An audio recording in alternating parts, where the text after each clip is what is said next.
to say for those veterans that have been to other AARP member events across the country, kind of make that mental note because everybody's going to have a great experience this morning, especially with the meal packing activity, so the veterans out there will know when you go down to the convention floor where all the good goodies are. So just the mental note on that. To get us started, I'm going to run a video that's appropriate as we've all experienced the traffic and the parades, and I understand this is a big football classic weekend. So with that, I'm going to take a couple seconds to just run this video. Julia Child became a famous chef at age 51. Picasso painted one of his masterworks at 56. Doris Terbaum finished her first marathon at 50. Not everyone peaks in their 20s. Throughout their lives, passion keeps them realizing possibilities. An ally for real possibilities. AARP. Find tools and support at aarp.org/possibilities. Commercial. So appropriate this Saturday morning. So to get us going, everybody wake up. We're going to have a drawing. So that's what we had everybody put their name on a piece of paper. So I want to make sure if anybody did not have their name, to make sure you give us your name here. Because we have a very unique drawing item. It's called our AARP Survival Package. All right? So what you have are you have a vitamin box in here, you have a hat, you have a fanny pack, very appropriate. So with that, I'm going to actually have our Executive Vice President, Lorraine Cortez Vasquez, do the drawing here. Before I do the drawing, because we are on a very tight time schedule, and I think you should have more people in here before you give that fabulous prize away. Thank you. Good morning. I'm not going to disrupt your activities, but I just wanted to make sure that we had an opportunity to welcome you. First of all, I was really encouraged by the show of hands of the first-time participants.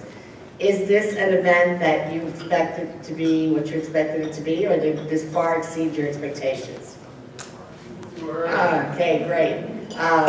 So you need to be a little more enthusiastic, guys. I know it's early, but I know the humor that's in this room because I had dinner with some of you last night. Thank you. I am Lorraine Cortez Vasquez, and this is really important for us to make sure that AARP, again, is totally immersed and present in all of the communities that represent each one of the states that we're in.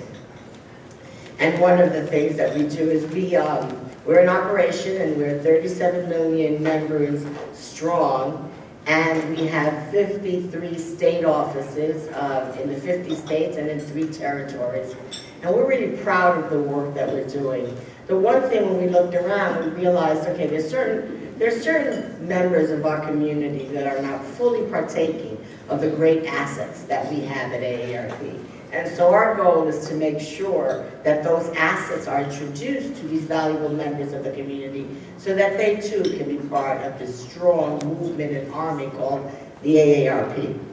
And that's why we host and have the multicultural organization within AARP, but that is also why we host events just as this one, so that we can meet some of the leaders in the community and then introduce them to our state operations who are doing exceptional work on the ground, and we start thinking about how do we make sure that we meet your needs and that you introduce us to new ways of doing business within your community.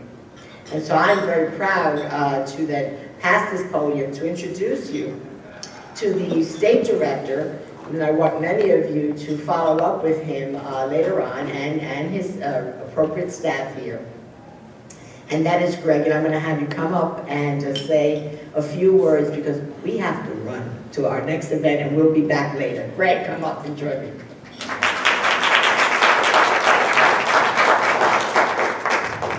Good morning. As Lorraine said, I want to bring you greetings on behalf of the Georgia team, the Georgia State Office of AARP.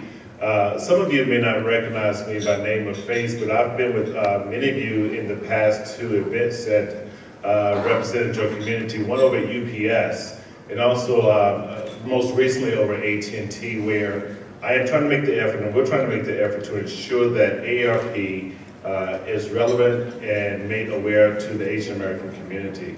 I've been working with someone who has been phenomenal to work with to help us achieve this goal, Bill Amata, who many of you may know. And Bill is definitely helping the Georgia State Office leverage those opportunities.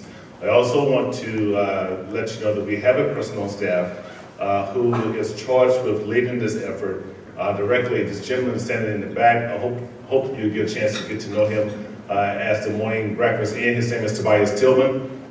Tobias, raise your hand.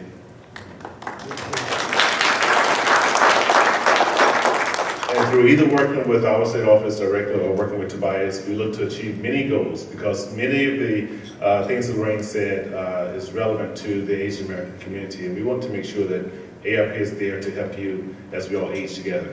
Thank you again. I hope you enjoy your program.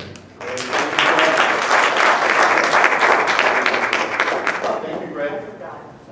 Why don't we have Lorraine come up here and Greg? We're going to start the morning out real quick with, like I said, our ARP survival pack. So if you can. This might come in. There you go.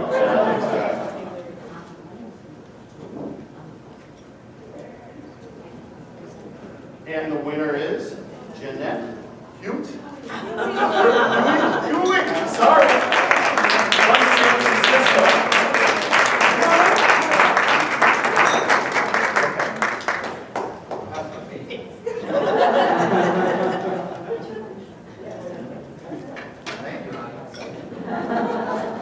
Great, thank you.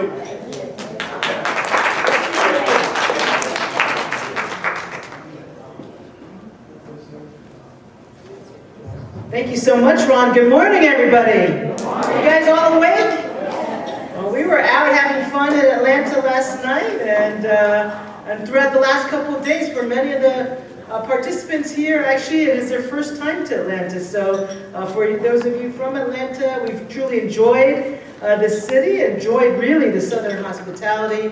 I really want to thank also many of the community leaders who are here today too. We wanted to be able to have this opportunity to have the local Asian American community leaders have a chance to meet the ARP staff, make those connections, make that partnership happen. I'm really pleased that there was some conversation already this morning. And so with Greg and Tobias, and we have Kelly, you want to raise your hand too? And Charmina, right? Sharima. So for those of you that are Georgia community leaders, please talk to them. Please make those connections happen, and we really hope that a lot of great work will continue to happen from today. I just want to also acknowledge a very special guest who's here with us today, the Honorable Alvin Wong, the very first Asian American judge here in Atlanta. He's been on the bench a long time, right, Alvin? Okay. We won't say how long. It's great to see him here today as well. And many of the community leaders are here, and those that are working directly on the ground as well, too. So Peter Wong is here too, right? We helped, I think I saw him earlier, but he's, there you are. There you are. Peter Young, right? Peter Young. With the Center for Pan-Asian Community Services, and we did some community service there on Thursday. Good morning, I'm Daphne Kwok, and I'm Vice President of Multicultural Markets and Engagement for the Asian American Pacific Islanders segment, and I'm here with my team with Ron Morey and June Gao. And so for us, our work is really to continue to let our community know nationwide about the tremendous resources that AARP has in addressing the 50-plus age group. We know that there's so many issues out there that we really need to have our community get to learn about, be educated about, and really start to have those hard discussions in our community and with our own families. So many issues we addressed here today over the last couple of days, like isolation, caregiving issues, end-of-life issues. We know that in our communities, in our cultures, we don't like to talk about those issues, but we really do have to. And so it's great to see so many of the leaders here at the local level actually starting to work with the Chinese American community, the Asian American community, and starting to bring these issues out.